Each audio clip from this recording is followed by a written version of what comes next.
Someone asks Jevi why he always carries 2 copies of the script with him. Jevi smiles and replies that it is in case he loses one. The interlocutor praises him for his thorough preparation and suggests that he go out to eat.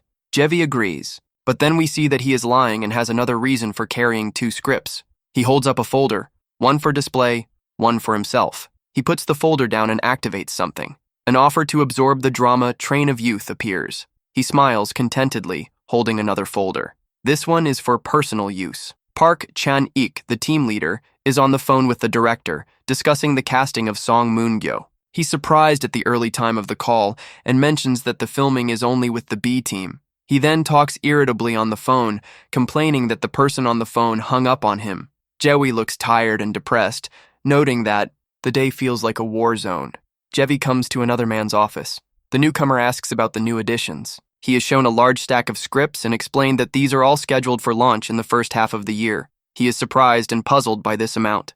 Jevi asks permission to look at the scripts. The other gives permission, smiling good-naturedly. Jevi thanks and, left alone, is relieved to look at the stack of scripts. The man watches him, noting his diligence. Jevi recalls seeing the man on the streets of the city. Then various scripts, romantic, historical, thrillers, are shown awaiting actors, and among them is the very script Jevi wants to audition for. The actor reflects that it is strange for him, a man with a cameo in a morning drama, to receive so many scripts.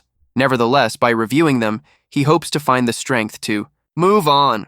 One is disappointed to find that it's a romance again, even though he wanted a thriller. The black-haired man reassures Moon-gyo, saying that he still has the lead role. The blonde man argues emotionally. He is tired of romantic roles and wants to showcase his acting skills in a thriller. The editor or manager talks him into accepting another romantic role, promising a thriller in the future. Jevi holds up a stack of scripts and the blonde man is clearly not happy. Jevi is then shown reading a script and someone discards another script. Finally, the blonde man complains again about the abundance of romance in his career.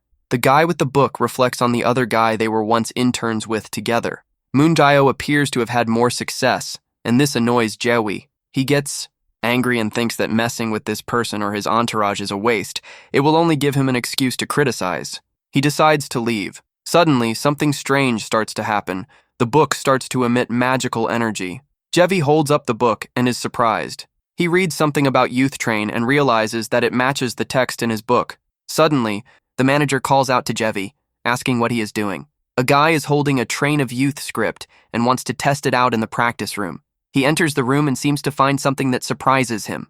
Glowing messages related to absorbing skills from Prince Rich and Movie Crash appear in front of him. He realizes that this is not a hallucination, but reality, and ponders the message he has seen. Jevi realizes that what is happening is not a dream, even though it seems unbelievable. He ponders the possibility of playing his part perfectly. He remembers the blonde man, and Jevi irritably mutters a curse, then resigns himself to the situation and decides to act, absorbing the script. Youth Train. The hero is shocked. The author's thoughts overwhelm him. He falls to his knees, dropping the papers. In another scene, he wistfully remembers his friend, recognizing his former blindness. Now, grown up, he realizes that even in that situation, he was different. He talks to the girl, informing her of this. He reflects on how much his world has changed. Jevi is surprised to find that he has completely gotten into the role, as if he had become the character himself. The young man doesn't understand how he got this ability. Previously, he was not even nominated for any awards, and he could only watch on TV how the awards are received by others. Now he's holding an award in his hands. The young man realizes that something is possible. He smiles, confident of his future success. It is claimed that being an aspiring actor is difficult. There are a few people standing together. There are fewer of them than the idols, and they don't rely on the support of an agency. Jevi reflects on the debut and the importance of seizing every opportunity, even the smallest, to audition. The narrative suggests that companies always have people with predetermined roles. Jevi has always been an outcast, but that's all about to change now. He smiles, anticipating the change. Someone asks the team leader if he is busy. The team leader turns around and notices Jevi and asks what's wrong. We are introduced to Park Chan-ik, the head of the first management team. He is in charge of the careers of most of LNK's rising stars. Jewi asks him if he has secured roles in the Youth Train project. Jevi tells the leader that he's heard about 3 open roles for new actors on Youth Train and asks if the cast has already been confirmed. The man wonders why he's asking, and Jevi confirms his interest. The leader asks if Jewi knows that Sung Moon-gyo plays the lead role in Youth Train. He then adds that he and Moon-gyo were peers during the hard times. Jevi reflects that if they work together, he might worry that he will be uncomfortable. Jevi replies that he doesn't mind. He is then asked to choose a role that interests him. Jewi auditions for the role of Kim Do-hoon. The man seems surprised or puzzled by this. Announcement. In Youth Train, Kim Do-hoon is a classmate of the main characters. Jevi realizes that his character plays an important secondary role in the story. The leader recognizes Jevi's passion for acting, but adds a meaningful but. The man hesitates, suggesting that the role may be too complex for the interlocutor. He replies that it is a recurring character, appearing in all episodes with many lines. The leader suggests Jevi start with small roles to gain experience and get used to the camera, but the young man begs for a chance to audition. He clenches his fist and decisively declares that he will give it his best shot, as if this is his last chance. The man agrees. Jevi thanks him in return. Someone asks Jevi if he is auditioning for Train of Youth. Jewi reacts with surprise at the presence of another person. As it turns out, a guy named Lim Ju-won says he's also auditioning for the role of Kim Do-hoon. Lim Ju-won, 2 years after his debut, is a promising newcomer. It turns out that they will now be rivals, and suggests that they both do their best. 2 men shake hands. One of them smiles happily, while the other looks more reserved. The thought that Lim Ju-won was the one he met out of all the possible people he could have met keeps him on his toes. Jevi reflects on how he spends all his time, in the office and rehearsal room, not participating in filming, but now he's sure it will be different this time. Jevi has memorized the script and figured out all the details of the Train of Youth. He smiles encouragingly and urges, "Let's do our best." A group of people are sitting around waiting. They have come to audition for the Youth Train project. There are 7 applicants, including Jevi. Lim Ju-won is sitting down holding some papers. He looks pleased. Jewi reports that Lim Ju-won shows up often and makes connections. He often plays minor roles and gets offers without auditions. Someone asks him if he has been preparing a lot, to which the actor modestly replies that not much at all. Ju-won sarcastically remarks that Jewi had a lot of time to prepare. He complains that he couldn't even read the script properly because of filming. Jevi responds with a short and dry, "Really?" Suddenly, someone walks up. The bespectacled man asks if all the people present are competitors. He replies in the negative and explains that there are candidates for different positions here. The 3 guys look at someone in surprise. Jevi asks, "Are these the people?" A man with papers in his hands gestures to another man and asks, "Right?" The others watch them. The casting director of the Youth Train show welcomes everyone and gestures for them to go indoors and wait. The man compliments her by saying her makeup looks great. The leader hands the script to Jevi, reassuring him and offering to read it. Jevi thanks. At the audition, the girl is given an excerpt of the script. They explain that because of the delays, free performance is canceled. They will audition only on the given text. The girl exclaims indignantly. It is explained to her that the director holds auditions from 9 o'clock in the morning without a break, and she needs to be understanding. However, she is still not satisfied, as she has been preparing a lot. The guy sighs, clearly puzzled about something. Ju-won politely asks if he needs to memorize all this. He is advised not to memorize the text by heart, but rather to read, so as not to spoil the acting by bad rote memorization. A group of people are in an awkward situation. They start gesticulating and rehearsing roles. Jevi says he doesn't know who he's talking to. It's like a scene from a movie. Jevi is sure he will do well. Soon the start of the audition is announced, and the first contestant is named. A man enters the room with a smile and asks, "Cho Sol-hye?" Jo Sol-hye's audition ended up failing in just 5 minutes. She sits with her hands on her head in despair. She realizes that she messed up. She resents the fact that they are not given free rein. The man comforts her, assuring her that she has done well. Jevi is surprised to learn that only 5 minutes have passed. Leader happily announces that it's all over. Ju-won and Leader discuss the cast, mentioning that Moon-gyo is definitely playing the lead and hope for a quick dinner. Leader congratulates someone on a successful audition. Ju-won Productions saw powerful Sam Bok and recognized him. The people around him are excited and think it's a good sign. Jewi is confident that Ju-won will do it right. Ju-won says with a sly look on his face, "No big deal." Jae-hui smiles mysteriously. Soon the leader summons our hero. The man claps Jevi on the shoulder encouragingly, smiling and encouraging him. The boy smiles too, looking confident. Then the scene changes. Someone tells him not to be nervous. Someone is calling for Do Jae-hui. He walks over. He is asked if he has received an excerpt of the script. He confirms, but the interlocutor notices that he doesn't have the script with him and asks if he forgot it. Jevi assures him that he has it all memorized.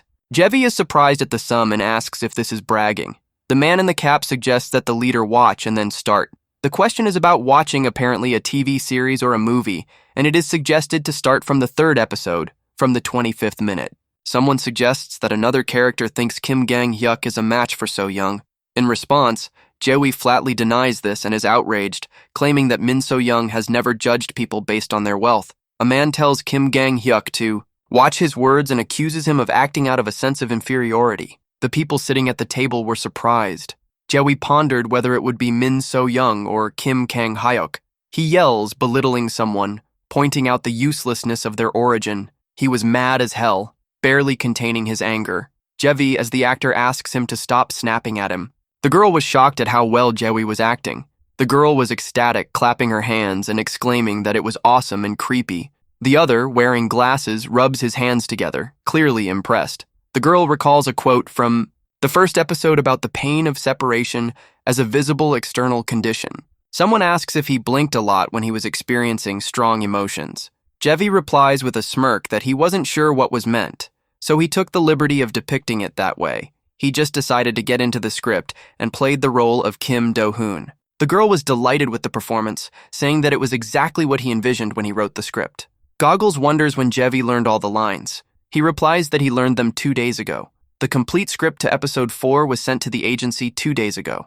A man with glasses folds his arms thoughtfully and asks if someone could learn the script for 4 episodes and a segment in just 1 day. He continues to ponder what would happen if the amount of text increased or the character itself changed. The bespectacled man asks if he's still coping. Jevi smirks, thinking the question promising, and answers confidently, "Of course."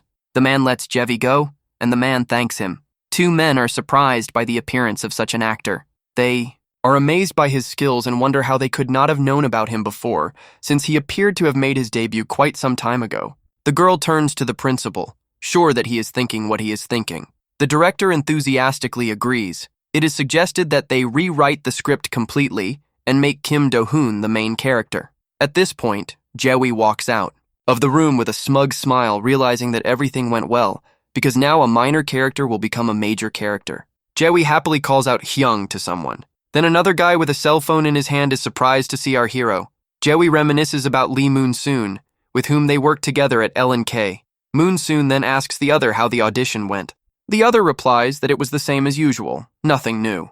Moon-sun nostalgically recalls how they used to go to auditions together. The following is a statement that Moon-sun did not quit acting because of a lack of talent. Jewi claims that this man is more talented than himself and a certain Sung Moon-gyo. It is further revealed that the man gave up his acting career due to his lack of charisma. Moon-soon curses as he finishes his shot glass. He reflects on the boredom of life and regrets not drinking all the way through. Jewi advises him to drink in moderation.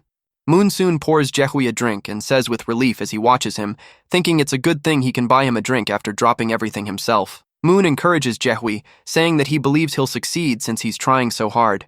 Jehui gives an embarrassed thank you. Moon says it's too sentimental, offering him a drink. Jevi sits pensively, holding a small glass in his hand. He reflects on the difficulties of an acting career, comparing it to an endless tunnel.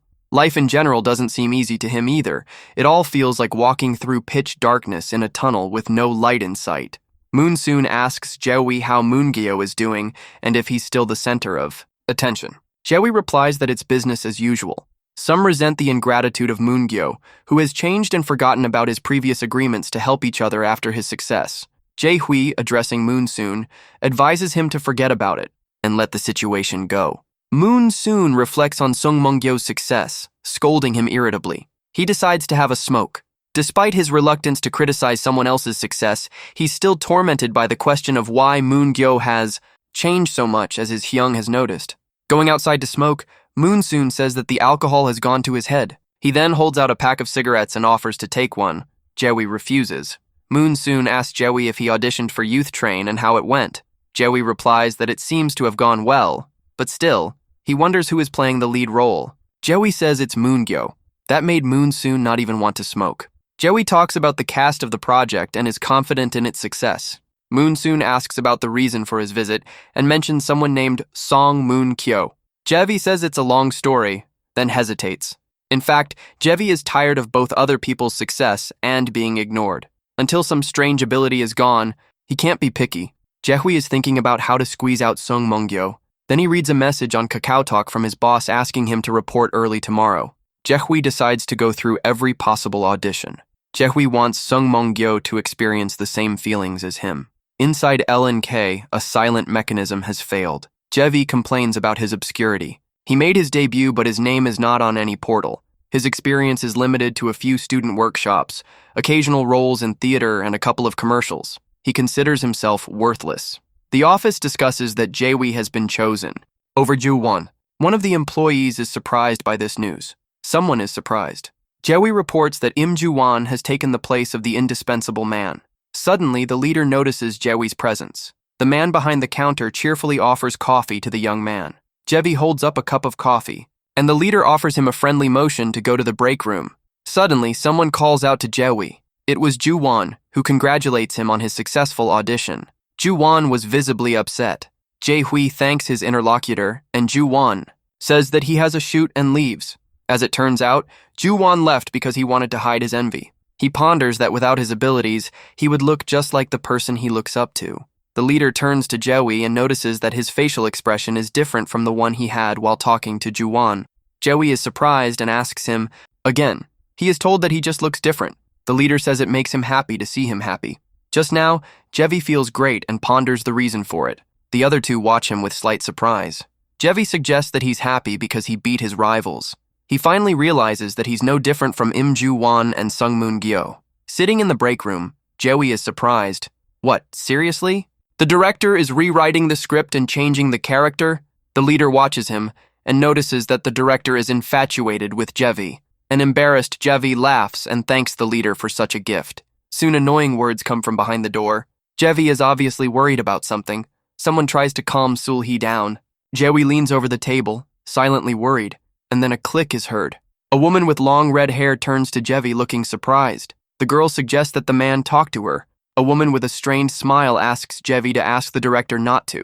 Cut her role. He is told that the director has a thing for him. He is surprised and denies it, asking who said so. She tells Jevi that he did so well in the audition that they are now changing the script and roles. He is advised to ask the director for a specific role, the classmate with the #1 golden spoon, and assured that nothing more will be required. A plea is heard in response.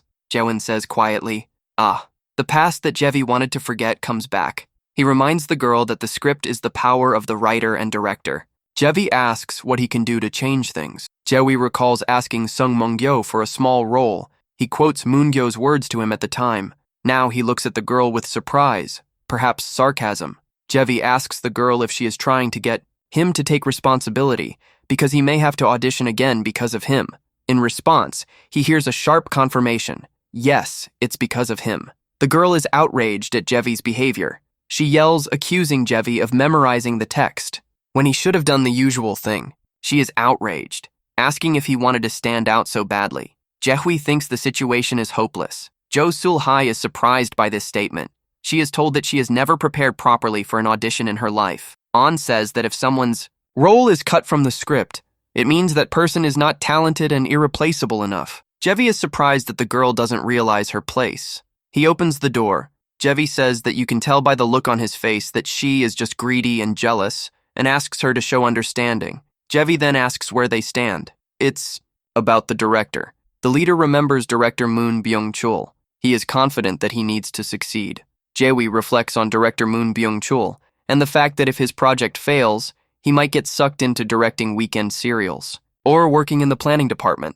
Jevi ponders whether the drop in ratings is due to the deterioration. The leader objects, arguing that producers do not work on fixed-term contracts, and the script change serves as proof of that.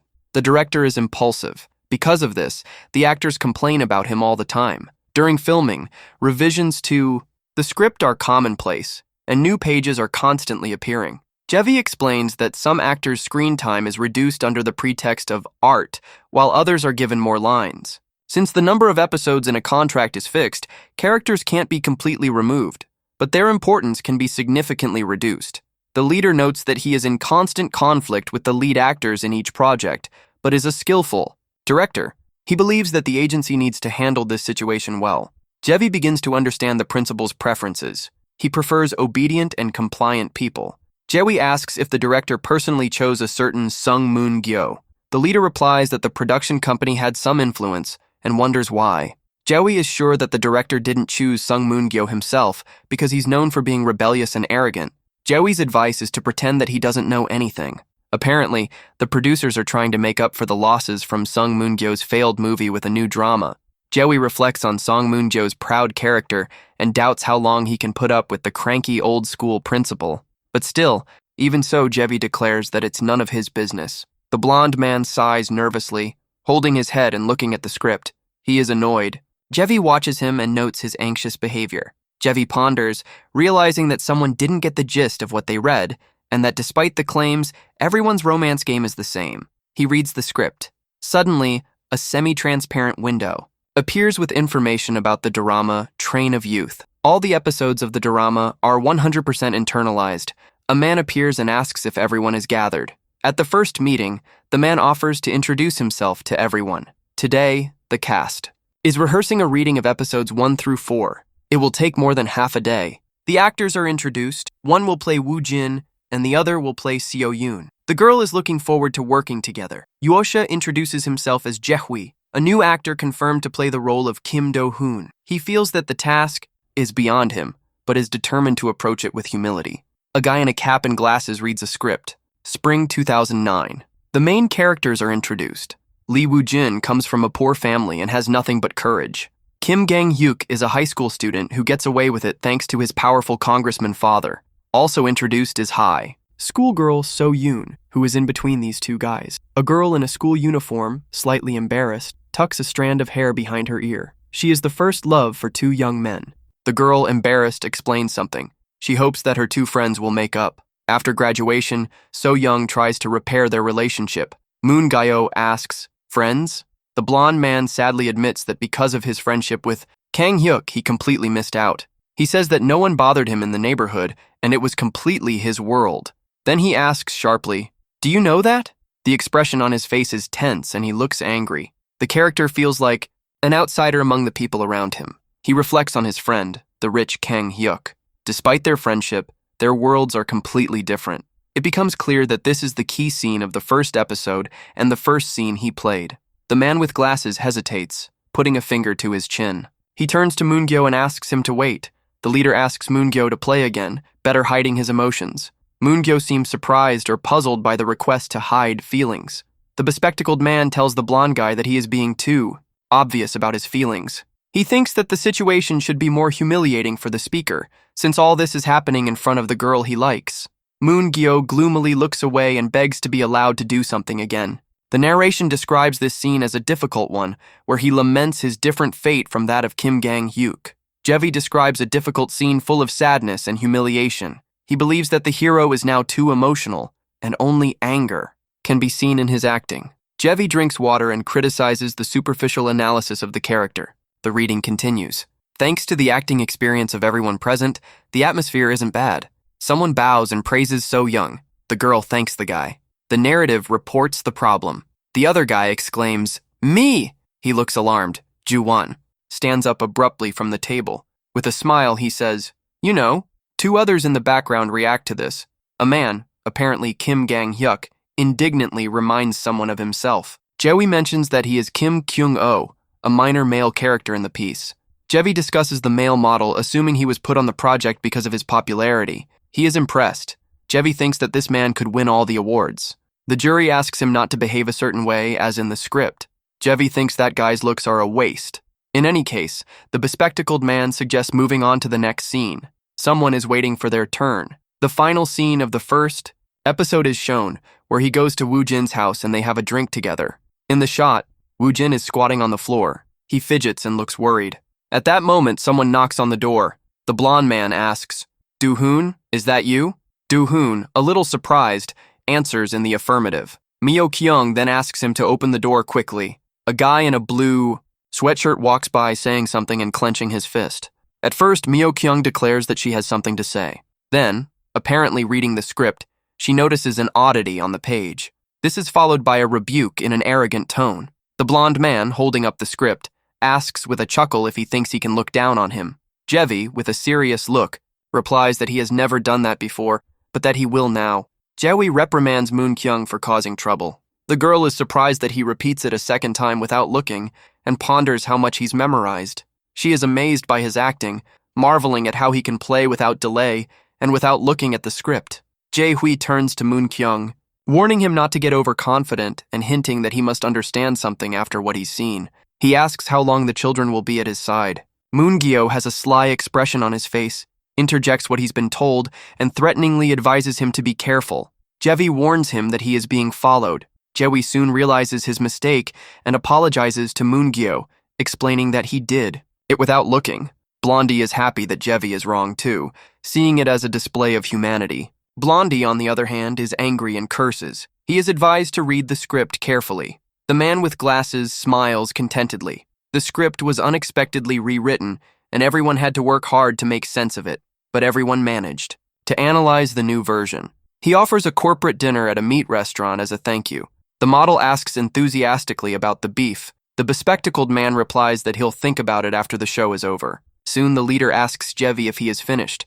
He then asks how his children are doing. The leader then admires Jevi's acting, calling him a monster in a good way. The blonde seems unhappy with what's going on and thinks it's nothing. A man approaches the principal to ask him to let some guys go with him for a while. Moon-gyo aggressively lashes out at Jewi, accusing him of being arrogant after a successful audition. The leader, however, tries to restrain the aggressor, urging him to calm down and talk. Jevi rebukes the other for poor training. The blonde tries to break free. The leader asks him to stop. The blonde man resents Jevi's behavior, who barely made it through the audition and is now arrogant. The man violently grabs the blonde man by the pecs. He yells for the man to stop.